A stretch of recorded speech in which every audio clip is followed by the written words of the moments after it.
Greetings, traders. Zach here from the Trading Network. Hope everybody is doing well.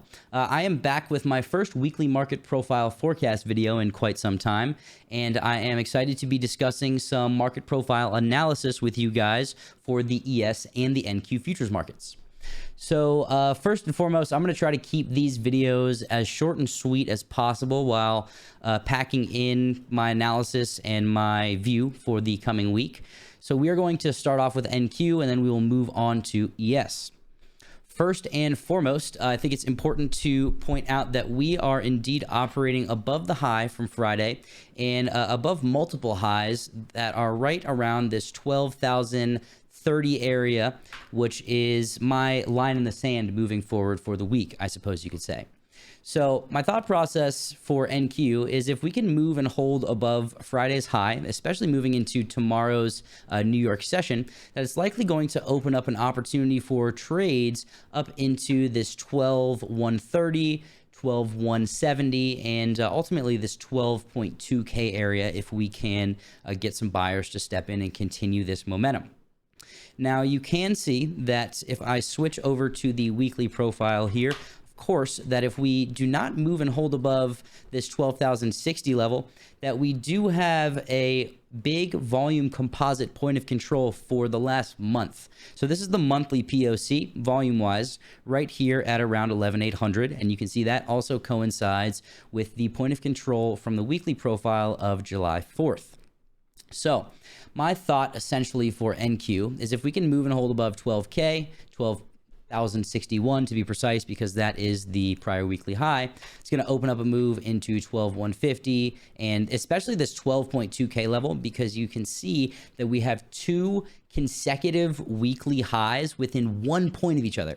So that just tells us that that's a very important level. There's very likely a lot of liquidity above this level, right? And if we can move into that liquidity, it could very, very likely trigger a reaction to these higher levels, prior value levels from prior weekly sessions, and this big old looming naked point of control from the June 6th weekly profile up at 12,624. So that is going to be a very important area. There is obviously resting liquidity up here at this naked POC. And the question for this week is, can we move and hold above these prior weekly highs to open up the moves to these levels? And you can see that we have 12,477 as a weekly low. So if we can work above these highs, work above this low, then that significantly increases the probability of us going up and revisiting that 12.6K area. Now, let's go on to ES, and we will discuss a little bit of S&P futures here. So actually, before we do that, let me just make this very, very clear and reiterate one more time. Line in the sand for the week moving forward is really this 12K, 12,061 level. If we move and hold above that, I could see a move into 12.2K tomorrow, and further upwards into these prior levels if we do get some acceptance above 12.2, looking at that naked POC. On the downside, if we cannot move and hold above 12,060-ish, look for a move back to last week's POC 11.9K, and then ultimately another 100 points down to tap that volume composite and the POC from the prior week of July 4th. Of course, if we break that, then that opens up possibility and increases probability for a move down to 11.7, 11.5, and if that breaks, then down to the prior weekly lows. All right, so that is it for NQ. Now let's pop on over to ES and see what we've got going. For some reason, I'm having some issues loading these profiles, so bear with me with having these few profiles here not labeled, but really the same idea stands on ES here as well. The high for last week is 3870-ish on ES. So my thought is if we can move and hold above this, very likely going to open up a move back up to 3,900, and because we have a lot of higher levels here above 3,900, mainly on the weekly profile, you can see we have 3,950, huge profile on that day. That was a 128 point range on ES, which is massive. And that was the profile from June 28th. So if we do move and hold above the Friday's high at 3860-ish, look for a move to 3,900 and then 3,950 on ES. And for a bit of more of a macro view, I suppose you could say, not really macro, but a little bit longer time frame, same idea really stands because that 39.50 level is also the weekly high, right? So that's a very, very important level. And on the upside, we do have a naked point of control on ES as well at 41.19. So if we move and hold above 39.50, get acceptance above that level, I could indeed pretty easily see a move up to 4,020-ish.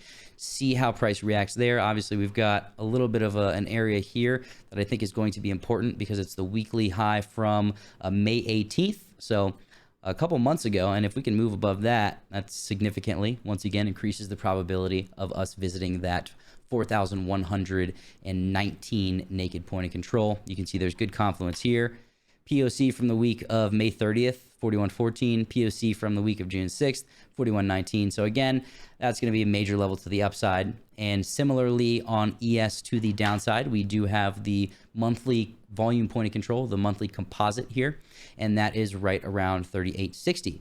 So if we see rejection from this 38.80-ish, 38.90-ish level, look for, of course, a move back down into 38.60, which will open up a move back into the prior week's point of control, 38.10, and then down into and possibly below value area for last week, below 3,785.